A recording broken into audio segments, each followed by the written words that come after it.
यशवंतराव चव्हाण महाराष्ट्र मुक्त विद्यापीठाचा 29वा दीक्षांत समारंभ आज प्रमुख पाहुणे ज्येष्ठ शास्त्रज्ञ सावित्रीबाई फुले पुणे विद्यापीठ ते माजी कुलगुरू रघुनाथ शेगावकर, विद्यापीठाचे कुलगुरू यशवंतराव चव्हाण मुक्त विद्यापीठाचे कुलगुरू संजीव सोनवणे यांच्या उपस्थितीमध्ये नाशिक येथे विद्यापीठाच्या प्रांगणात संपन्न झालाय। या दीक्षांत समारंभामध्ये विद्यापीठाच्या विविध 124 विद्याशाखांतील एकूण 1,55,607 पेक्षा अधिक विद्यार्थ्यांना पदवी प्रमाणपत्र प्रदान करण्यात आले। 60 वर्षे वयावरील 155 विद्यार्थी तर बंदिवान तसेच 164 दृष्टिबाधित आणि विद्यार्थ्यांचा यामध्ये समावेश आहे। पदवीदान समारंभामध्ये मानवी विद्या तसेच वाणिज्य शाखा, विज्ञान, संगणक, आरोग्य, कला शाखा आदी विविध शाखांतील सुवर्णपदक आणि विविध पारितोषिके प्राप्त करणाऱ्या विद्यार्थ्यांना प्रमुख पाहुणे आणि विद्यापीठाच्या कुलगुरूंच्या हस्ते पारितोषिक प्रदान करण्यात आले। प्रस्तावनेमध्ये विद्यापीठाच्या कार्यक्रमाचा आढावा घेताना मुक्त विद्यापीठाचे कुलगुरू सोनवणे म्हणाले की जानेवारीपासून नवीन राष्ट्रीय शैक्षणिक धोरणावर बेतलेले विविध अभ्यासक्रम सुरू करण्यात येणार आहेत। आज पदवी प्रदान करण्यात आलेल्या विद्यार्थ्यांचे प्रमाणपत्र अत्याधुनिक ब्लॉकचे तंत्रज्ञानावर आधारित असून प्रमाणपत्रावरील QR कोड स्कॅन केल्यानंतर प्रमाणपत्राची वैधता तपासता येईल। अशा प्रकारे हे प्रमाणपत्र देण्यात येणार आहे। राज्यातील यशवंतराव चव्हाण मुक्त विद्यापीठ हे पहिले विद्यापीठ आहे। या तंत्रज्ञानामुळे यशवंतराव चव्हाण मुक्त विद्यापीठाचे प्रमाणपत्र आता डुप्लिकेट करता येणार नाही। हा यामध्ये सर्वात मोठा फायदा होणार आहे। तसेच जगाच्या कानाकोपऱ्यातून ते ऑनलाईन कुठेही तपासता येणार आहे। दीक्षांत भाषणात विद्यार्थ्यांना मार्गदर्शन करताना प्रमुख पाहुणे रघुनाथ शेगावकर म्हणाले की शहरापेक्षा ग्रामीण भागात मुक्त विद्यापीठाचे महत्त्व अधिक असून त्यामुळे शैक्षणिक क्षेत्रातील शहरी ग्रामीण दरी कमी होईल। आज आपल्याला आंतरराष्ट्रीय पातळीवर स्पर्धा करायची आहे, त्यामुळे विद्यार्थ्यांनी केवळ शिक्षण घेऊ नये तर विविध अभिनव उपक्रमही राबवावे, त्यामुळे त्यांची स्वतःची तसेच देशाची प्रगती होईल। शैक्षणिक गुणवत्ता आज सर्वात महत्त्वाची आहे। आज तंत्रज्ञान वेगाने विकसित होत आहे, मात्र तंत्रज्ञानाचा वापर करताना विद्यार्थ्यांनी समाजाप्रती आपली जबाबदारी आणि जीवनमूल्याविषयी तडजोड करू नये। भारत पूर्वी विश्वगुरू होता आणि आपल्या ज्ञान कौशल्यावर पुढील काळातही विश्वगुरू होण्याच्या दृष्टीने वाटचाल करत आहे असं ते म्हणाले।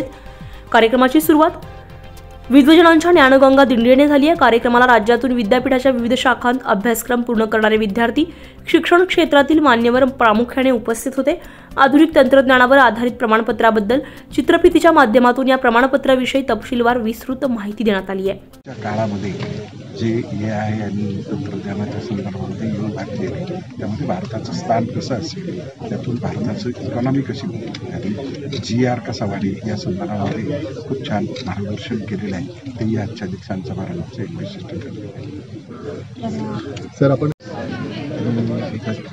त्या त्यामुळे ती कोणतीही डिग्री डुप्लिकेट करता येणार नाही, बोगस डिग्री करता येणार नाही। त्याचप्रमाणे कोणालाही कुठूनही जगभरातून या तो बारकोड जर ॲक्सेस केला तर त्यातून त्या डिग्रीची वैधता त्यांना निश्चित करता येईल। त्याचप्रमाणे आम्ही आत्ता एक मोबाईल ॲपही उपलब्ध करून दिलेलं आहे। त्यावर त्यांनी लॉग इन झाल्याबरोबर आपलं येणार नंबर डिटेल्स टाकले, जन्मतारीख वगैरे, तर लगेच त्यांना पदवी प्रमाणपत्र त्यांच्या हातामध्ये त्यांच्या मोबाईलवर डिस्प्ले होणार आहे। त्यामुळे एक वाजला आता 1 तासामध्ये ह्या सगळ्या गोष्टी त्यांना उपलब्ध होतील। अशा प्रकारचा हा एक सोहळा उत्तम प्रकारे आज पार पडलेला आहे। यामध्ये जवळजवळ 600 ते 700 विद्यार्थ्यांनी महाराष्ट्रभरातून हजेरी लावलेली आहे। आजच्या दीक्षांत दुसरं वैशिष्ट्य असं की प्राध्यापक रघुनाथ शेगावकर सर जागतिक कीर्तीचे शास्त्रज्ञ आहे। तंत्रज्ञान हा त्यांचा खरा चांगले पटकन तुमचं नाव सांगा आणि सुरू करा लगेच। 1,55,607 सर बोला। यशवंतराव चव्हाण महाराष्ट्र मुक्त विद्यापीठ नाशिक आजचा हा 29वा दीक्षांत समारंभ या ठिकाणी पार पडलेला आहे।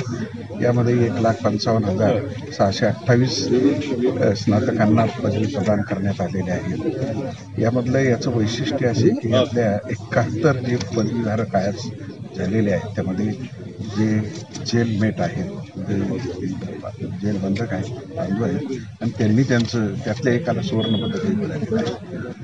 या पदवी प्रदान समारंभाचं वैशिष्ट्य म्हणजे आमचं जे पदवी प्रमाणपत्र दिलेलं आहे त्यामध्ये अत्यंत आधुनिक अशा प्रकारचे तंत्रज्ञान वापरण्यात आलेलं आहे। त्यामध्ये विशेष यशवंतराव मुक्त विद्यापीठाच्या माध्यमातून मला वयाच्या 80व्या वर्षी मी MA इन पब्लिक ॲडमिनिस्ट्रेशन या विषयामध्ये प्रथम श्रेणीमध्ये पास झालेला आहे।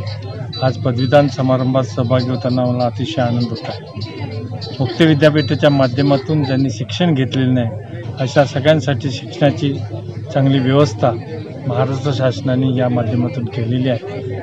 मी एवढंच सांगेन की शिक्षणाशिवाय प्रगती होत नाही. प्रत्येक विद्यार्थ्यांनी ज्याला जसं जमेल, कष्टकरी असेल, वंचित असेल, त्यांनी शिक्षण घ्यावं.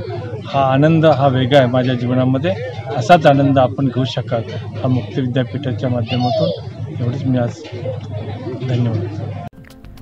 KVR न्यूज 24 ताससाठी प्रवीण नेटावणे, नाशिक.